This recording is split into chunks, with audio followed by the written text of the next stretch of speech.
Yo, what's up? So I'm teaching a class about the LA beat scene, kind of Flying Lotus style, and you can't really make that music without some harp arpeggios or harp glissandos.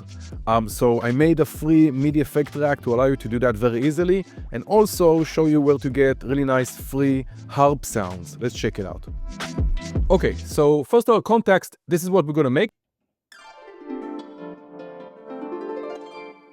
Let me turn off the sidechain compression and the reverb so we can focus on that. Let me jump here. This is going to be a different scale. Let's check this out.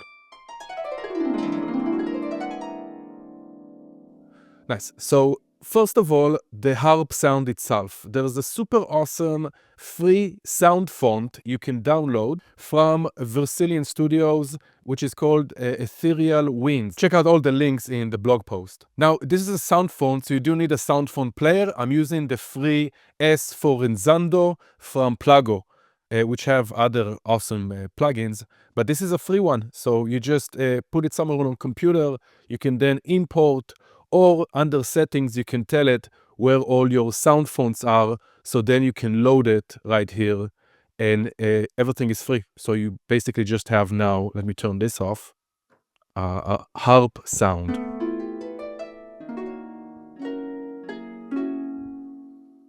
Nice. And it's panned a tiny bit because I automated the pan. Doesn't matter.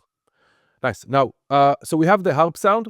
Now I also built this MIDI effect track I'm going to share with you. Let's open it up.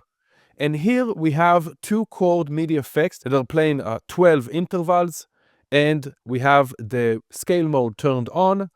And after that, following by the arpeggiator, just to actually do the runs, the note length to decide if it's short notes or long notes, and some velocity randomization.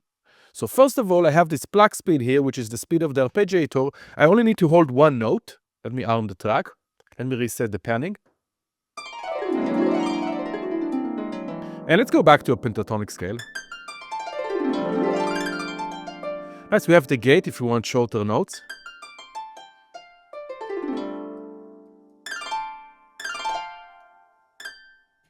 Or longer notes. Let's go back to longer notes. We have the style of the arpeggiation. You can see it changing right there.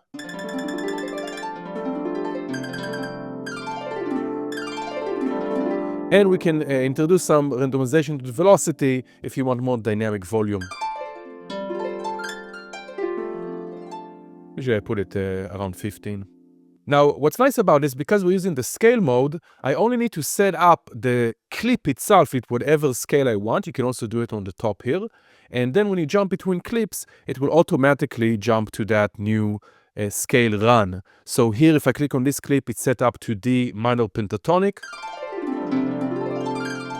And if I click on this, this is set to D whole tone. And I would highly recommend automating the pluck speed. Let me bring back the automation. And here I also automated the panning just a tiny bit to also move from left to right. Glissando harps, super useful, free rack. You can save it. You can even group it together with the S4 with the harp or whatever sound you're using and save it as a rack. So you can just load it and add all of those. Hope you like. I'll catch you next time.